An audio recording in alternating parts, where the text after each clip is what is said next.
Good morning, everyone. Thank you for joining this webinar. My name is Maritza Lara, Program Manager with the Health Improvement Partnership. This webinar will be on redesigning healthcare delivery with community health workers. HIP is a nonprofit coalition of public and private healthcare leaders in Santa Cruz County dedicated to increasing access to healthcare for all. We accomplish our mission by promoting collaboration, strengthening the safety net, and building systems of care. This webinar has been made possible through the Workforce Development Board Slingshot Grant. Before we begin, we want you to know that this webinar will be recorded. You will be able to access the recording on HIP's YouTube website. I also want you to be aware that at the conclusion of this webinar, you will receive a survey link to provide us with feedback, and if interested, claim 1.5 hours of continual medical education units. If you have any questions, please reach us at admin@hipscc.org. As a reminder, all participants are muted during this presentation. We have reserved time at the end for questions. We encourage you to use the chat box on your right to submit questions. We will answer them during the Q&A session. The presentations that you will hear today have three objectives. The first one is to increase our understanding of the scope of work for community health workers and the benefits of their role as part of the clinical team.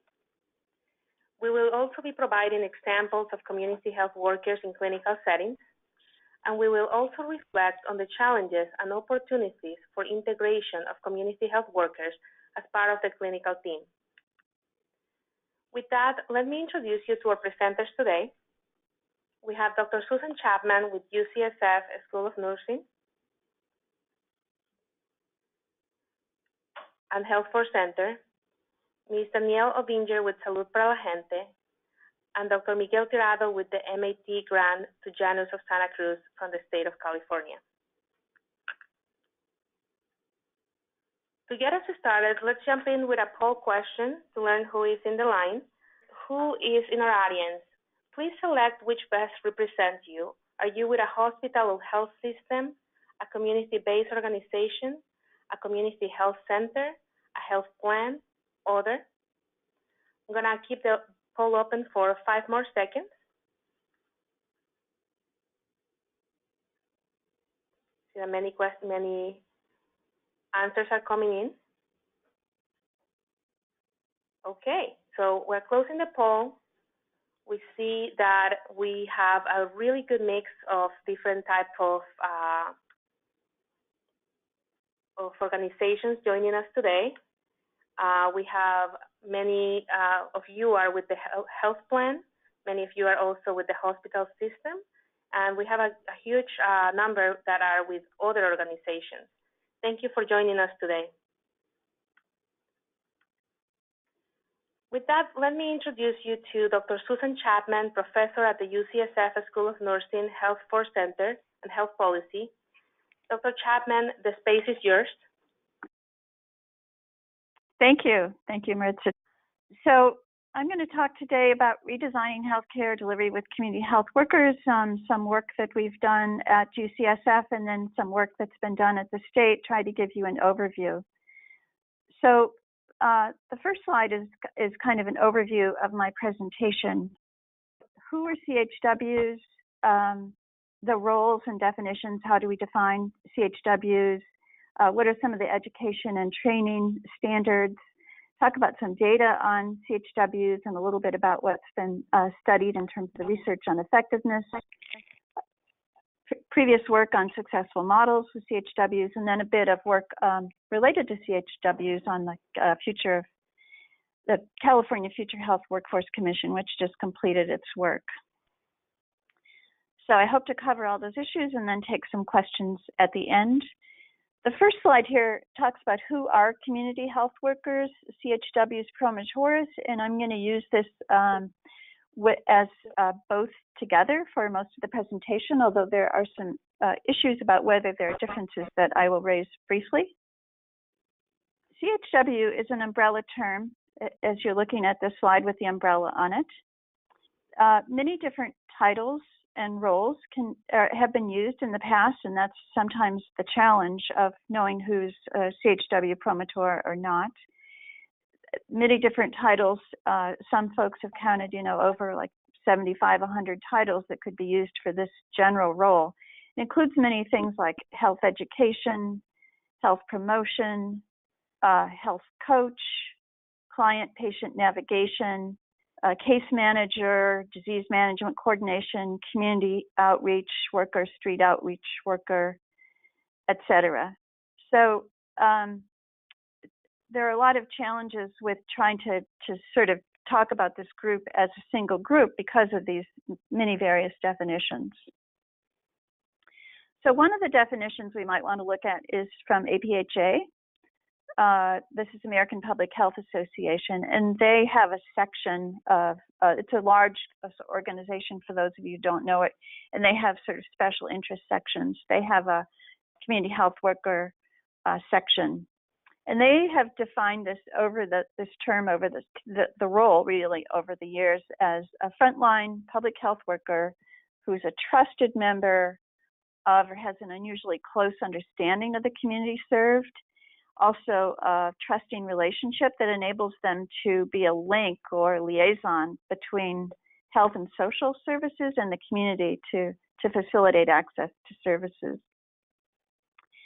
as well as improving the delivery and cultural competence of the services that are delivered. Are CHWs and promotors different in training and role in community perspective? This is actually an issue that has been of some debate over the years, and some, I think, consternation that probably has deflected some of the critical issues. One thought is, who serves where and in what community? And I think this next slide sort of helps explain that a little bit. CHWs, promotores bridge the clinical and the social issues on health. We describe them as support and advocating for the most vulnerable populations, connecting community and social influences to downstream health impacts, getting out into the community, and bridging these services. So whether you call it a continuum or a bridge, there are definitely some differences in terms of where people might work and where their focus might be, but we want to consider this all under that general umbrella or continuum. So for instance, in the community area, perhaps working on housing, healthy food, homelessness, being out in the community, meeting transportation needs, etc. And on the clinical side, which is actually probably a little bit newer in terms of the role, health insurance, access, dental insurance, primary care appointments, being in the office with the healthcare team or the clinical setting with the healthcare team, and performing various other roles such as coaching, etc. What is the evidence of effectiveness? Sometimes this issue comes up, what have we proven about CHW promotores and their effectiveness on the team and overall? We've done a bit of research on that just to look at the plethora of studies that are out there. This is just a summary from what was written for the Workforce Commission, but basically there are numerous studies, and some are synthesis of many studies, so probably hundreds of studies out there showing that CHW promotores can have an impact on health outcomes in a wide variety of settings, working with different populations with specific diseases and conditions. Some of the positive outcomes have been shown with populations with HIV, heart failure, stroke, prevention, childhood asthma, and diabetes.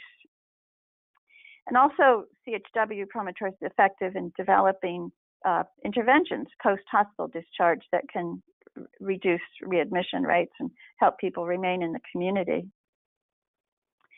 So education, training, certification, licensure, a lot of terms that have to do with sort of the overall credentialing and create often a lot of confusion in this area. What is certification in particular?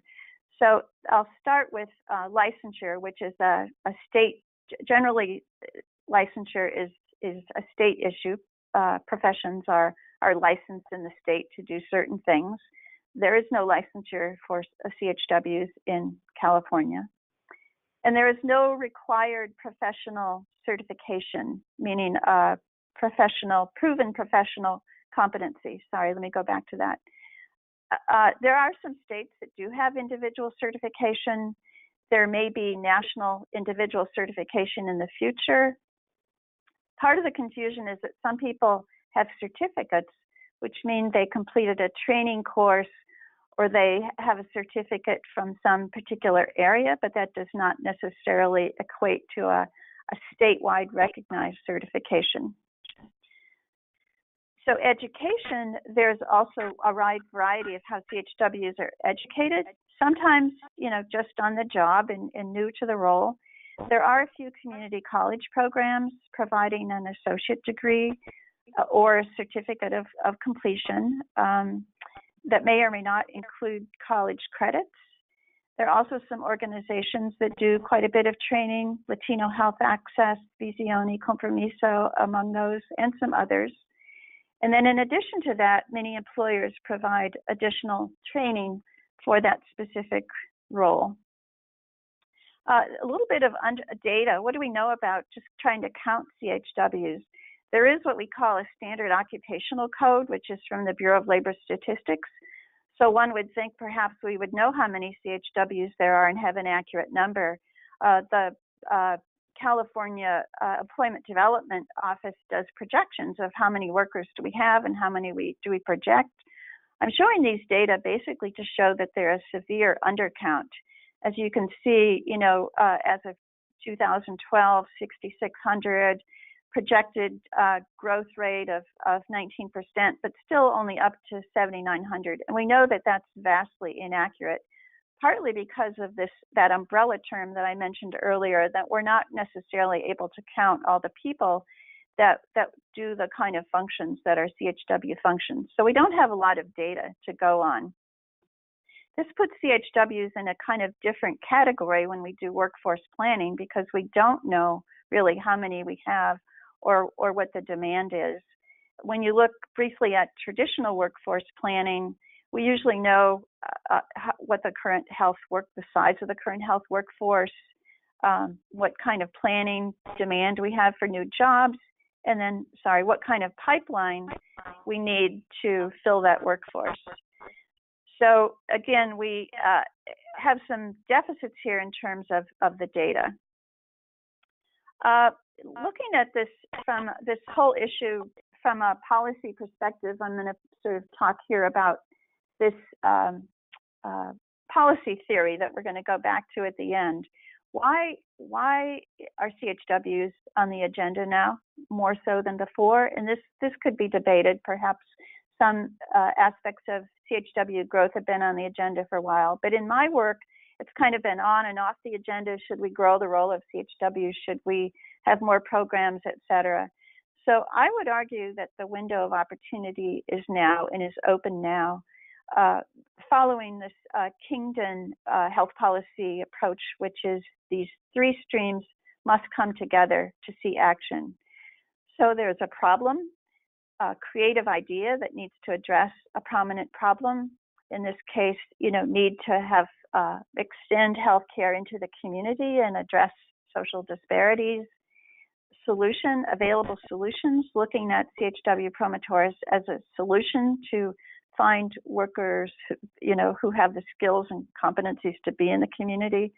And the political will can be right time politically, post-election, or crises.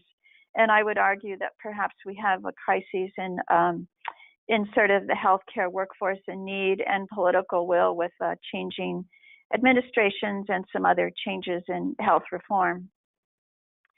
So we did some work previously at our Health Force Center, funded by the Blue Shield of California Foundation between 2016, which was to prepare a policy synthesis on all the other previous existing research on CHWs promotores.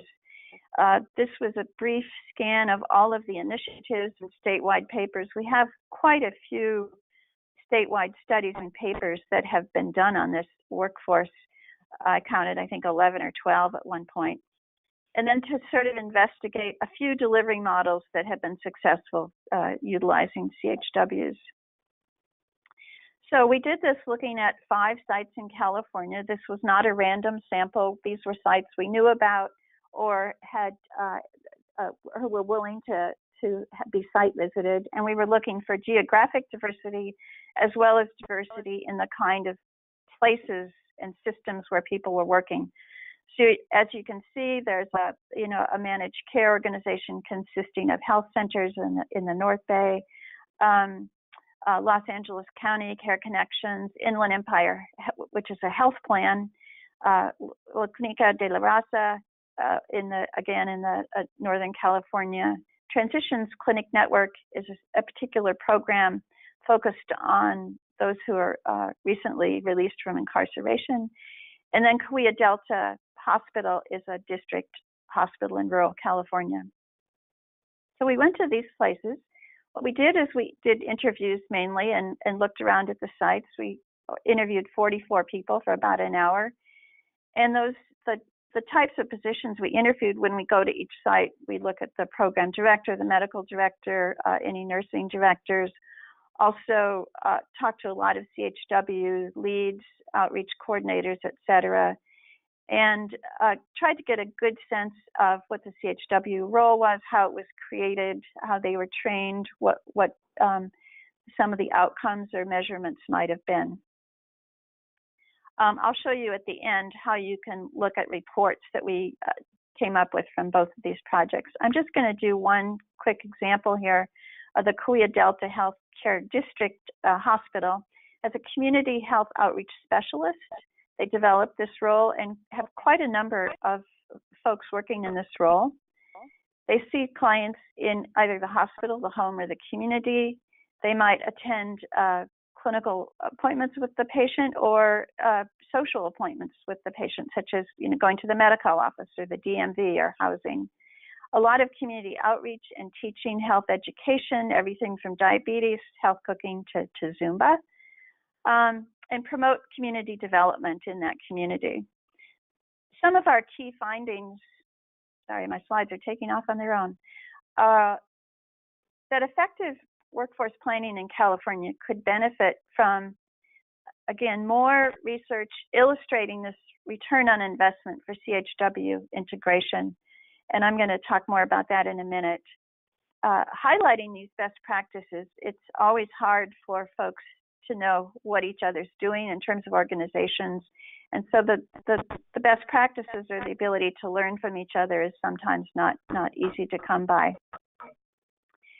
We need to translate the demand for CHWs and promotores into real tangible jobs to be filled with sustainable funding models. And then talk about, enhanced training, be it some sort of certification, standardization that helps preserve the role in a sustaining way. And I'll go back to that in a bit too. So again, another key finding, and this relates to healthcare teams, with our goal of sustainable employment and integration of the CHWP, and I apologize, sometimes I didn't always have CHW/P on these slides. We need to do some specific things. And one is some recognition that job descriptions will vary, and they're going to depend on the site and the site's needs. So there's not going to be one job description or one type of training that works for everyone. Some of the training will have to be at the organization level for specific roles. There must be space for community health workers and promotores to work across settings and in various settings and go back to that bridge in terms of spanning roles, be it more in the community, more in the health team, or spanning both settings.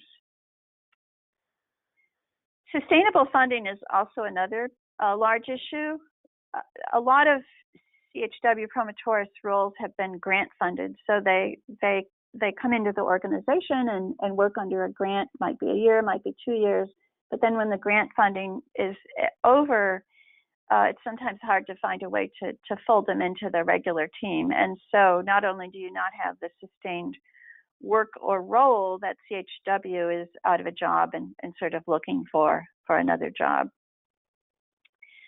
So that has been difficult in the past for a number of reasons, and one is about the funding model and whether that is based on what we call a fee-for-service model, which is, particularly in the clinical setting, many of you know this, but sometimes only certain people who see clients can bill for them, and therefore there's a revenue stream associated with that provider.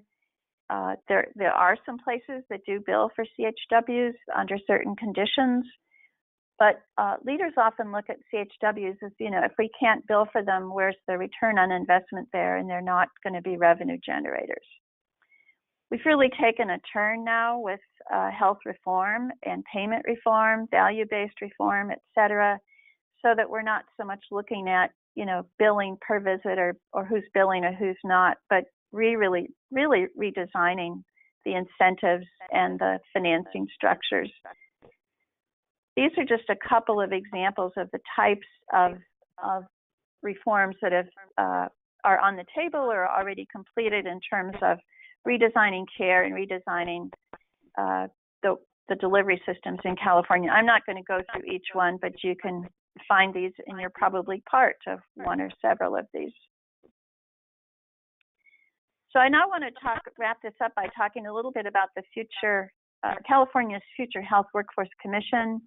You may have heard of this already. If not, they have a whole website, the California Health Care Foundation, and a lot of other foundations in California funded these efforts to bring together leaders to plan for California's healthcare workforce. So this is a brief description of their goals. By 2030, California's health workforce will have the capacity, competencies, agency, and diversity to meet California's evolving healthcare needs.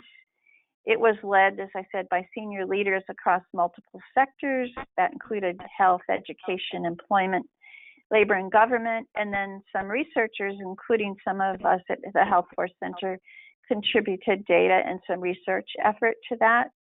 The report was released last month with specific recommendations and impact statements. So it was great that CHW Promotores were a focus area in that report. The recommendation, simply stated, was scale the engagement of community health workers and promotores in healthcare delivery settings. And that was after much discussion with the community. There was an interest. There was a technical advisory groups for all of these areas. So this area included numerous stakeholders and persons knowledgeable in CHW, promotore education, roles, work, advocacy, et cetera. At the end of this process, this commission had quite a number of recommendations about building the workforce. And we were pleased to see that one of the top 10 recommendations was this recommendation about CHWs. So some of the specific proposed actions were or I guess these are more the general ones. I'll get to the specifics in a minute.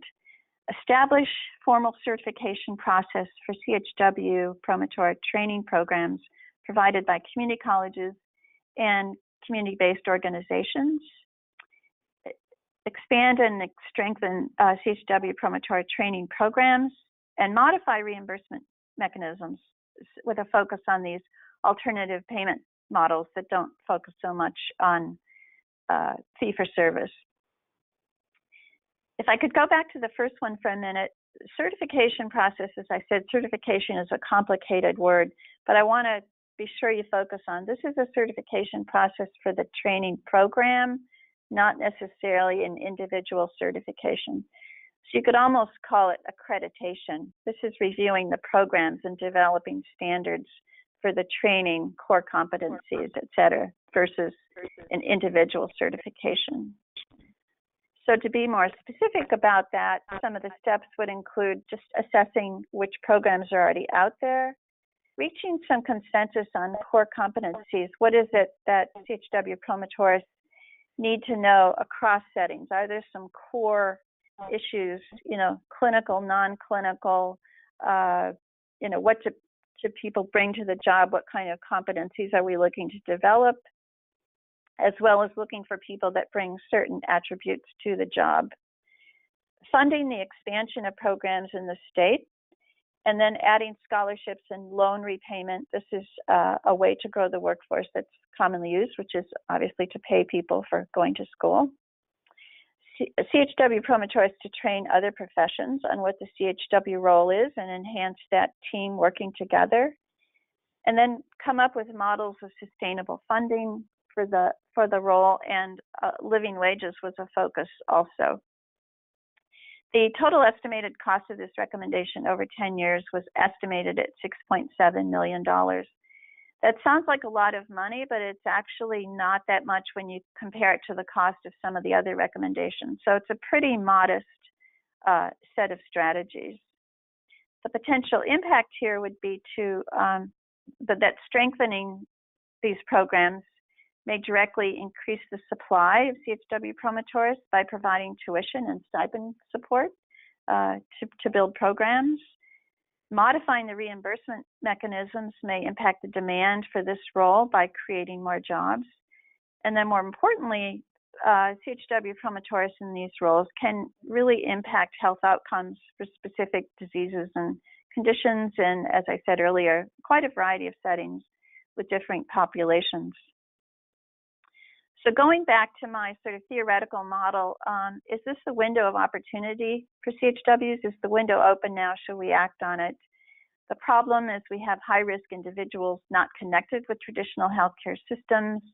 There's a push to reduce healthcare costs and goals to also improve health and healthcare, noting that this is not just taking place in the clinical setting, but also in the community. The solution is CHW's promotores to reach people in the community with unique skills, passion, and ability to connect to the community. There is some political will with changing administration, changing priorities, and addressing the cost pressures. So I'm hoping that this is the window, and that this is the time to act, and we can take advantage of it. Here's our website information if you want to look at the publications that we've written previously on that, and I will stop now, and I think we'll be taking questions later. Thank you. Thank you, Dr. Chapman.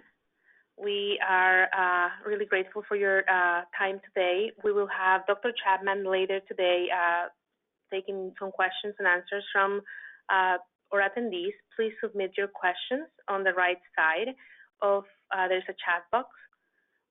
We will now transition to a panel of community health workers in clinical settings.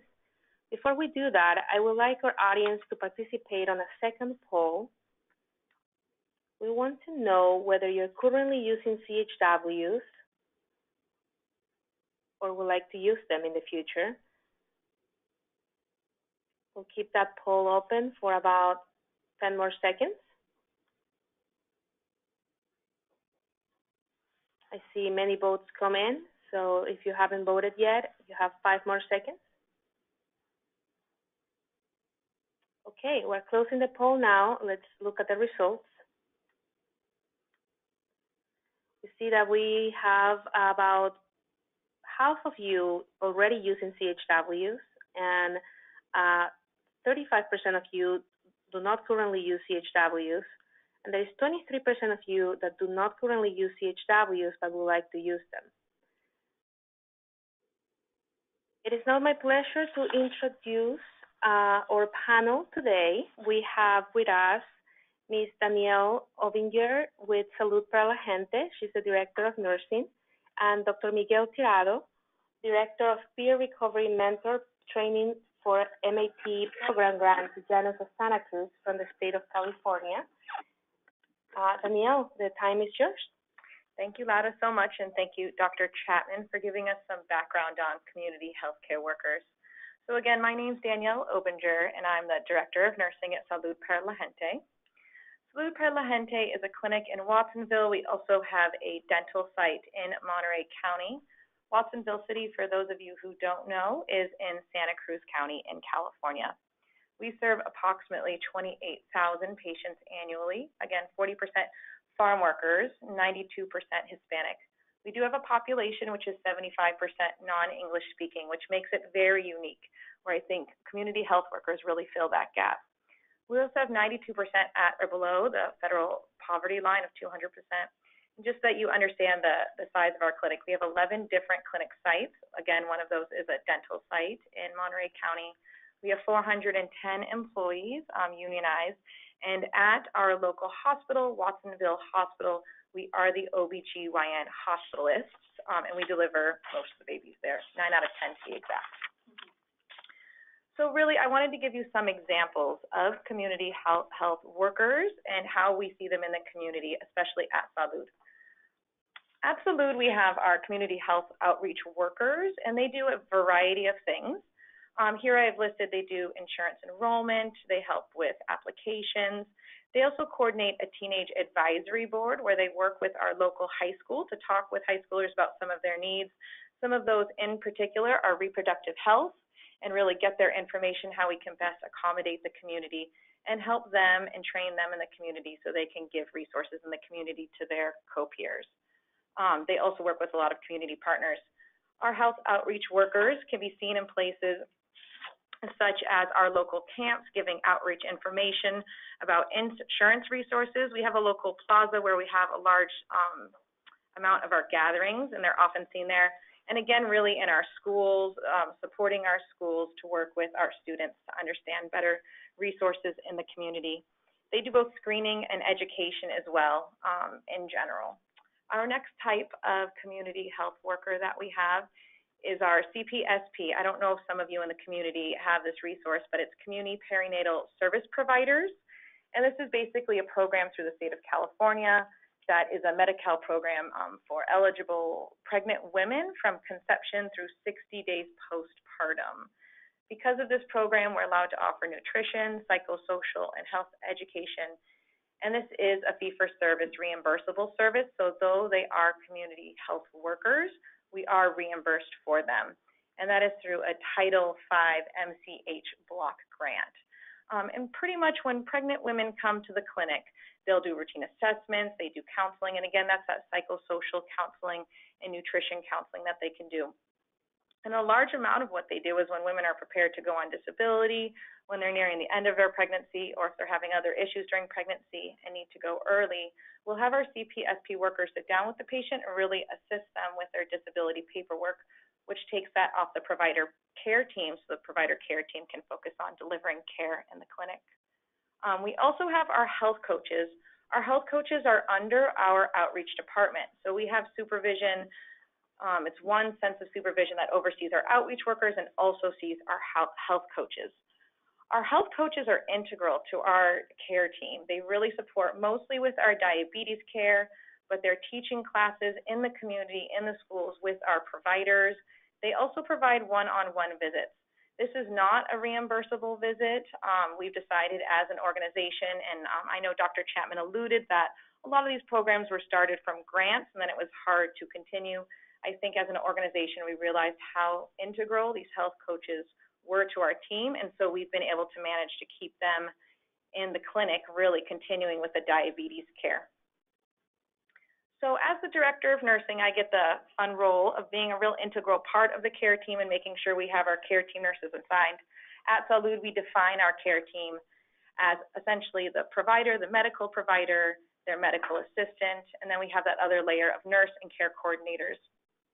So how we see our outreach workers, CPSP, and health coaches working with the care team, for some examples, is as a nurse, I might see a patient for emergency contraception, say Plan B, and then I find out this patient happens to be pregnant. With most of our population, a lot of them are uninsured, like I said before, and so they need to access Medi-Cal quickly.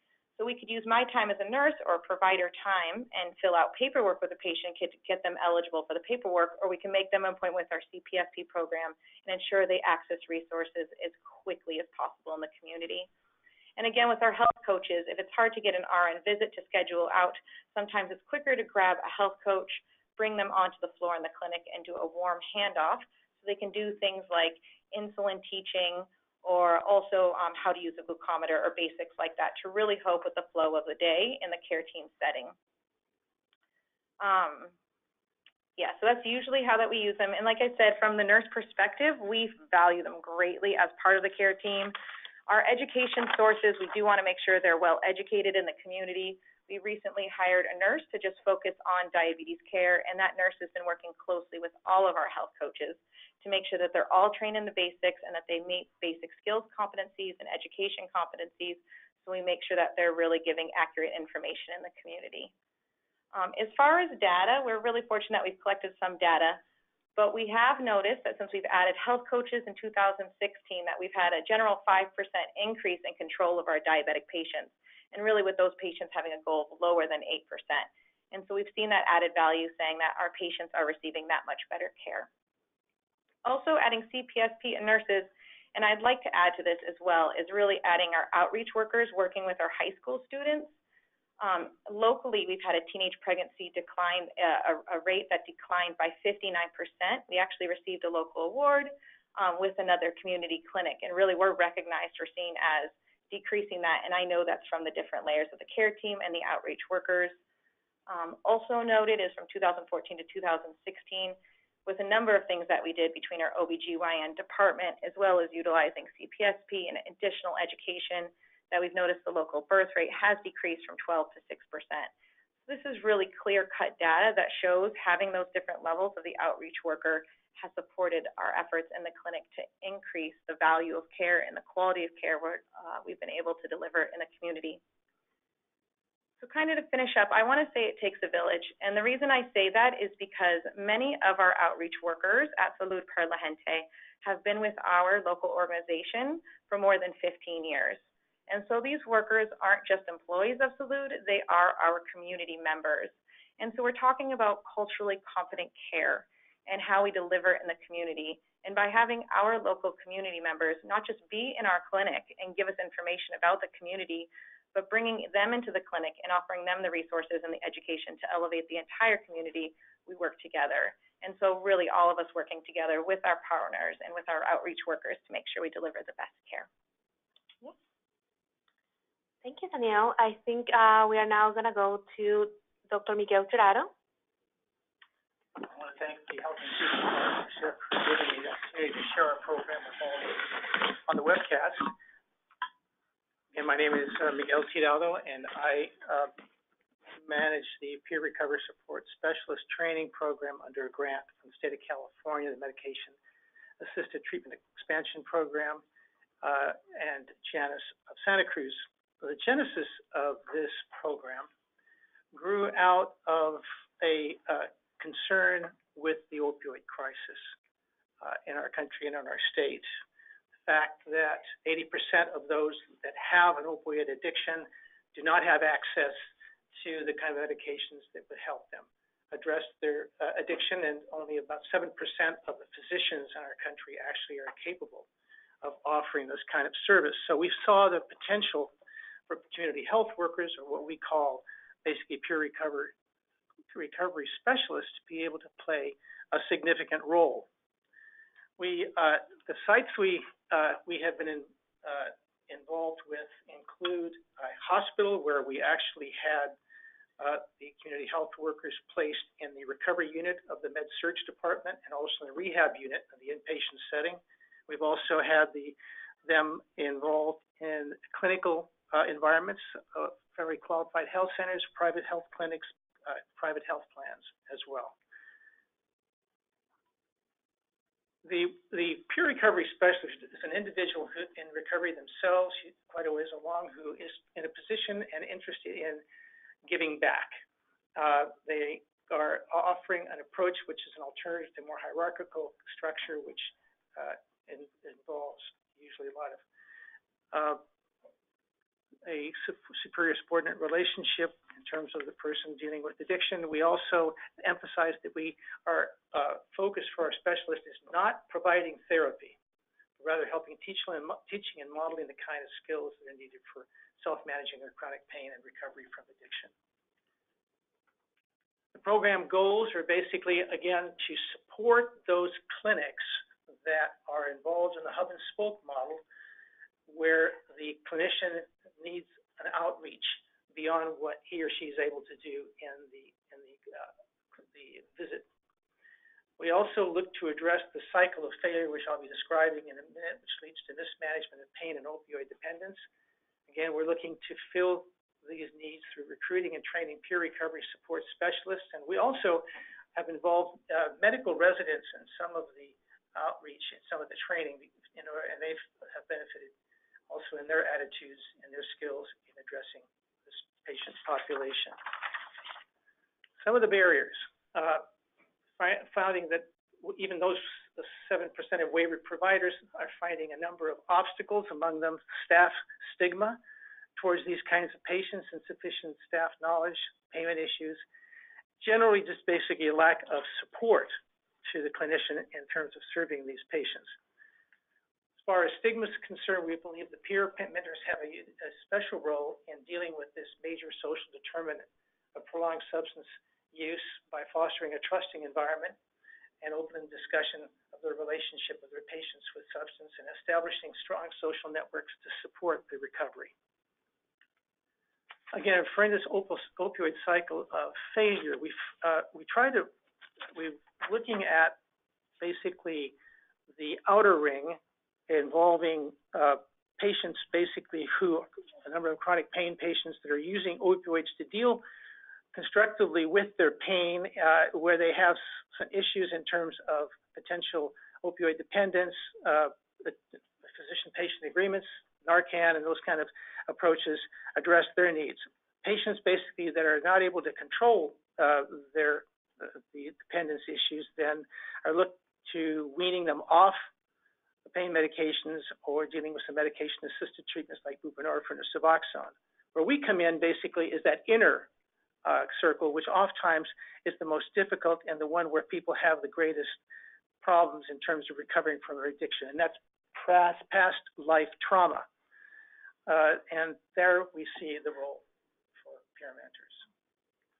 The functions that peer mentors can serve: emotional, demonstrating empathy, caring, informational, they share knowledge and information on the services that are available in the community for the patients, instrumental providing mentoring and modeling of self-management techniques that they themselves have practiced, and then providing context with other people, social support.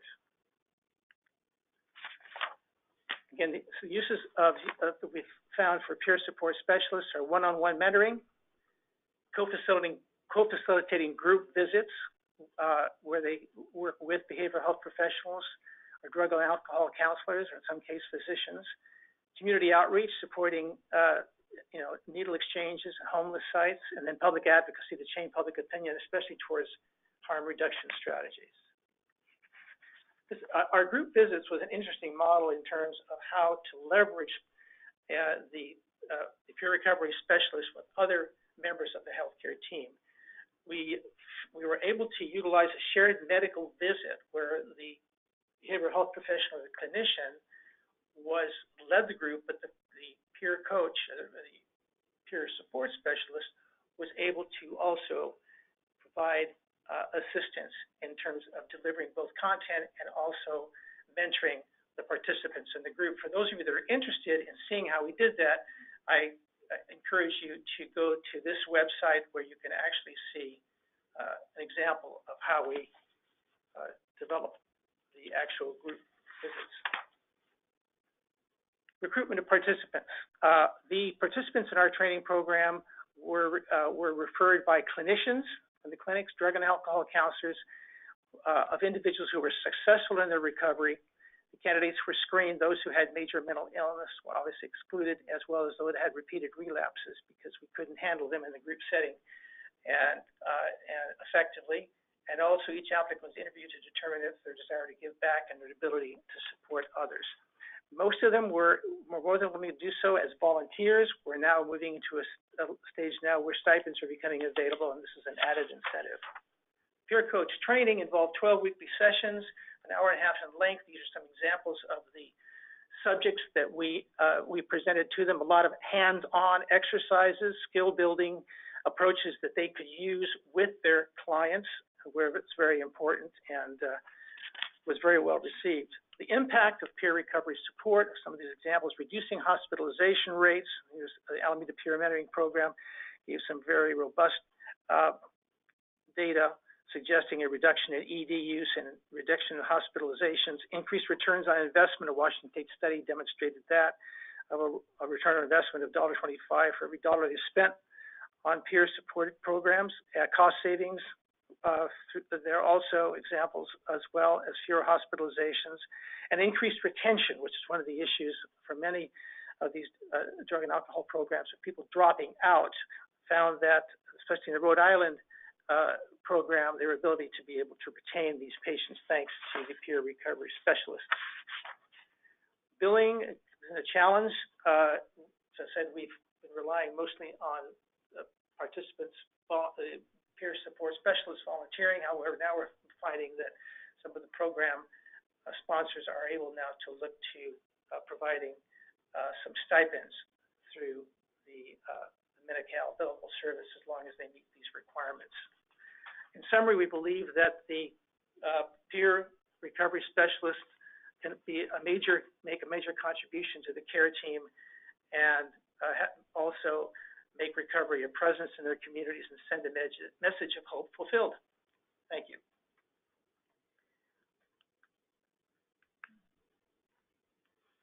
Thank you, Dr. Gerardo and Ms. Obinger. We are going to now take some questions. We have received many questions on our chat box. One of them really,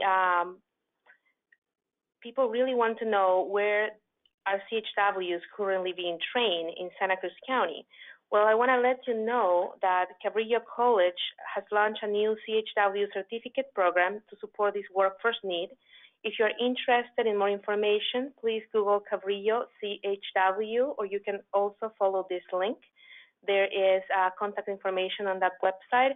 If you want to get in contact with the instructors or would like to recruit a CHW, you can find more information there. Many of the questions that have come in during the presentations relate to CHW integration in clinical teams and CHW demographics. The first question is for Dr. Susan Chapman.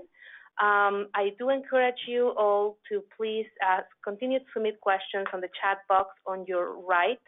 But the first question, Dr. Chapman, is, could you please address some of the challenges or barriers that occur when implementing CHWs in the clinical setting? Sure, happy to do this. And I think there are kind of three areas or buckets we can think about with some of the challenges. The first one that I think is actually the largest barrier is buy-in to the whole process, and buy-in from senior management, senior administration, from the organization itself. This is a critical factor to even get started. That buy-in, I believe, includes understanding the role of the CHW, where CHW promotor, where they work, how they work, sort of addressing this return on investment issue. Am I bringing in revenue? Am I saving money? Is this a cost to the organization? So general understanding of the role and buy-in of the model, I would say, is the largest challenge. Also involved in that is, once CHWs are in the organization, understanding how they fit into the clinical team is another piece. Often and so there'll be supervisors, and understanding the role of that supervisor with an employee who may not be in the clinic all the time. A lot of these roles are out in the community. How do you supervise someone who isn't even really in the clinical setting but is out in the community doing things? Sometimes this makes supervisors anxious. I don't know where they are. I don't know what they're doing. I'm concerned, or I just have no way of tracking. So this understanding of the role and how to supervise it is another, what I would say, a buy-in challenge. Some of the administrative challenges are just having the right job descriptions, as I said, these are many different roles and many different titles. So it's often creating a new job description and a specific job description. There's the whole HR process. Another piece of the HR process is particularly hiring people from the community, such as the peer providers that Miguel talked about, may have a lived experience, which could include incarceration or some criminal record. So how do we address that? And in the hiring experience and clearance process, clearly there are ways to do that, but one has to learn those. And then finally, the cost of having these folks in the clinical setting in terms of gearing up and training. Some of the, again, this goes back to the training. What's a core competency that you could learn in a training program if you attended one, and then what do you need to learn specific for that job?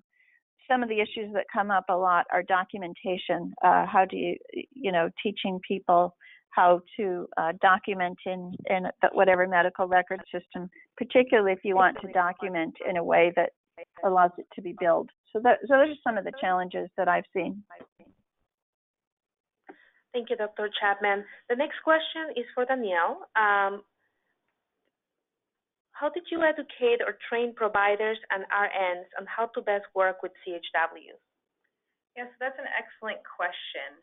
As far as our provider teams, they've been working much longer. So just to give you a little history on Salud, we only started our nursing program 5 years ago. So it's a fairly new program.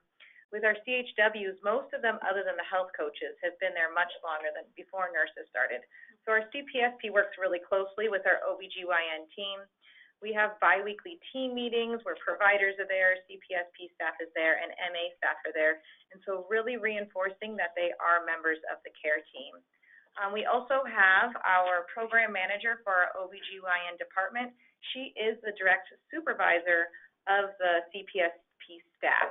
So when she works closely with our clinical director of our OBGYN team, she's able to communicate any concerns that anyone has and reinforce that all trainings should really be focused on what the clinical director finds as needs within the clinic. As far as our buy-in for providers for our CHWs, our outreach workers, as well as our health coaches, I think outreach in itself is its own department, and so we understand that they're mostly doing outreach regarding medical insurance coverage and just basic services at Salud, and so providers really want that in the community. We want to have our voice out there. As far as our health coaches, we have diabetes team meetings where we meet monthly, and in those diabetes team meetings, we have our clinical director of our family practice team from one of our sites as our leader, and really works with us. We have the health coaches come as well as the health coach supervisor. So we're all together in the same room, really reinforcing together, this is the model, this is what we want to do. And then when we have family practice meetings that focus on diabetes, and we get the team together to really focus on our core measures and how we're going to achieve those, we try to involve health coaches in those moments. I think because the RNs are fairly new, it's been easier for us to adopt to it, and really we want to support our outreach workers. So like I mentioned before, we have a diabetes nurse who really oversees our higher level case management diabetes patients at Salud. And to ensure that everyone's working at within their scope and at the top of their scope, she works really closely with our health coach team and goes to all of their trainings to make sure that they're getting high-level trainings and bringing back any information they have back to the family practice providers so they can really know the level and scope that we're at. So, I mean, essentially, anytime that you're going to work closely, it's communication, communication, communication, and just really focusing on reinforcing that with our teams. Thank you, Danielle. The next question is for Dr. Tirado. What are the demographics of peer mentors in your program? Well, it's been interesting. It's a very wide spectrum of the population. The opioid epidemic has it's an equal opportunity and phenomenon, so to speak, in a sense that it really takes on just about every element of our population.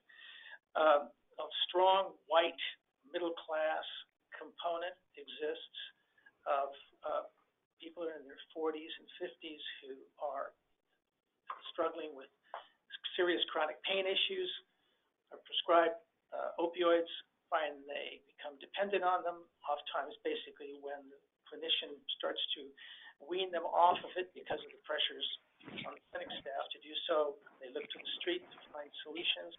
One of the challenges we have had in terms of our demographic is attracting younger people to become peer recovery specialists. Maybe it's the lack of life experiences that makes it more difficult for them to want to give back, but that has been the major challenge for us, addressing younger patients with a younger cohort of peer recovery specialists.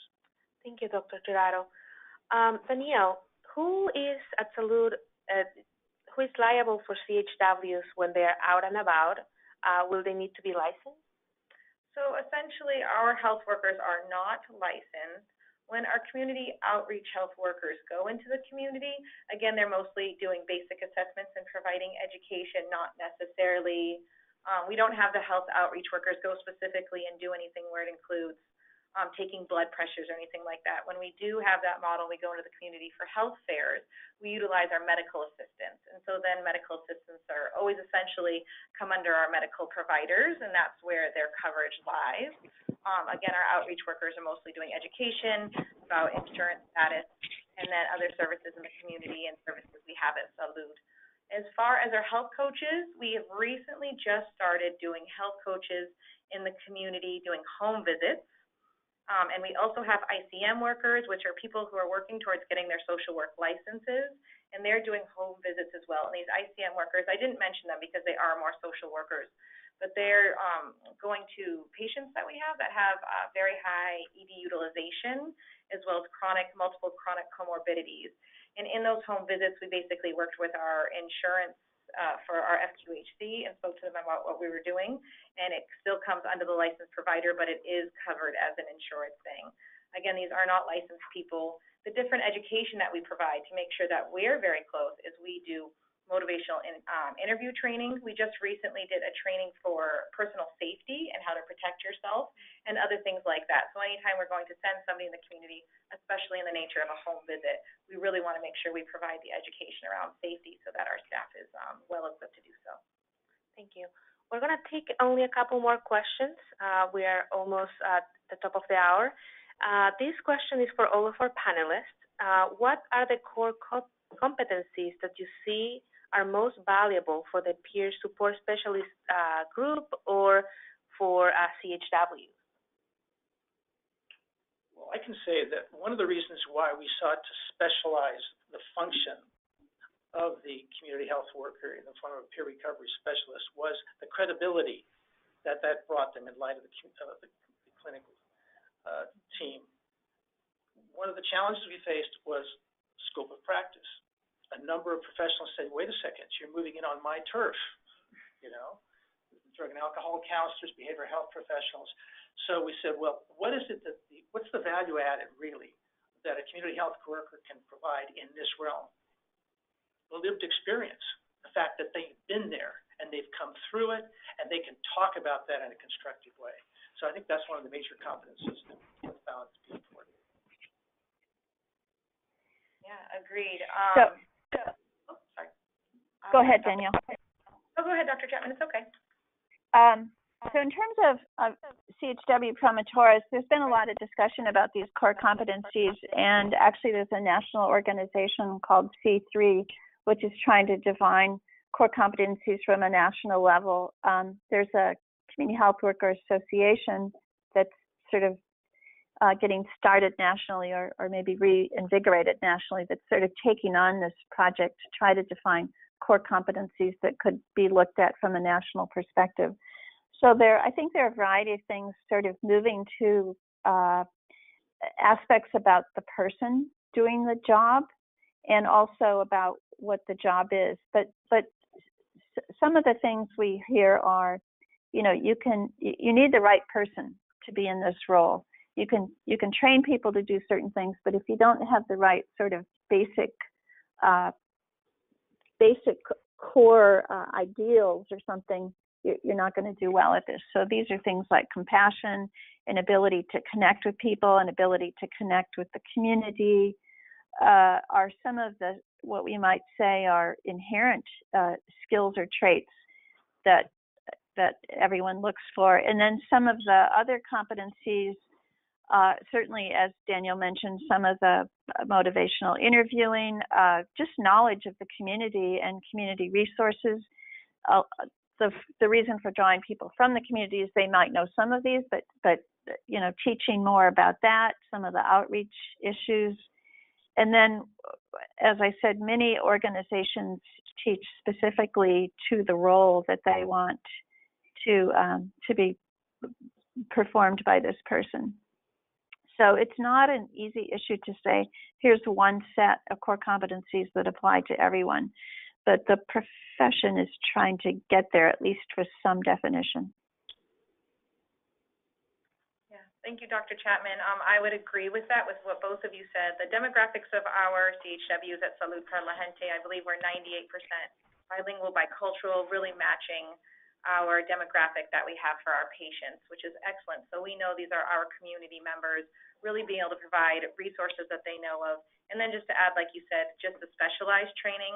And again, I like that you said that it could depend on which department. So where an outreach worker, we might do motivational interviewing, or a health coach more specifically, we're going to do, again, more specialized teaching around diabetes, insulin education. But those core competencies being compassion, communication skills, and just a really understanding the community and the community needs. Thank you, everyone. Danielle, this last question is for you. Can you give us your personal reflection on the intersection of the CHW scope of work and your ability to work at the top of your license? I know you're a nurse. Yeah, so as a nurse, working at the top of our license is something that we are always trying to maximize at Salud per la Gente. And so I gave that example earlier about I might have a patient come in who is in need of learning how to use a glucometer, and that's what the provider wants me to focus on right now. But at the same time, I might have another patient who comes in and is basically having symptoms of flu or symptoms of a URI. So within Salud per la Gente, we've designed a large number of standing orders for our nurses to really assess patients who have these low-level ailments or kind of acute care, non-complicated, so we can support the providers to make sure that access is available for those patients to be seen. And so when we can really say, hey, health coach, I need your support on doing quick insulin teaching, or I need your support on doing glucometer teaching, that's huge. Similarly, I've had patients who I've discussed with them. We did a nutrition visit, and we were talking about hyperlipidemia, and it came up that the patient might not have had access to food. And so instead of me continuing that appointment and me searching resources within our intranet to find what resources do we have for food, I literally walked the patient over to our outreach. And I said, you have time to sit down with this patient for 20 minutes and to go through the different food resources in the community and make sure this patient's taken care of. And so as far as me being able to work at the top of my license and our providers as well, so we can really support the care team to function at a high level, knowing that you have support staff who's trained and available to assist with things and really be that extra layer for the care team has been phenomenal at Salud. Thank you very much, everyone. We are now at the top of the hour. We would like to thank you for joining us today. You will notice on the right side of your screen a PDF file that was sent to all attendees. If you would like to claim CME units for listening to this webinar, please go there. We will also send an email at the conclusion of this webinar with that link. It will redirect you to the survey. If you have any questions, please feel free to email admin@hipscc.org. This webinar will be available on HIP's YouTube channel in the next couple of weeks. Thank you very much. Thank you.